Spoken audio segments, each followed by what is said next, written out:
How to enable TikTok photo mode on Android.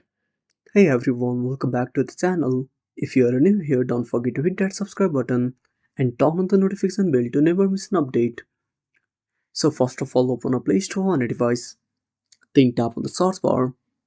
Now type TikTok. Then tap on search. Tap on TikTok.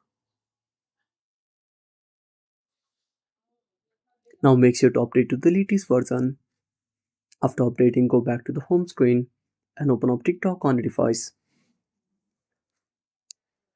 Then tap on the plus icon at the bottom menu. Now here you can find different options. Simply select on the photo. Now this will enable the photo mode. If you want to click a picture, simply tap on the shutter button. Or if you want to upload the picture, simply tap on the gallery icon. Keep the permissions. Then select photos.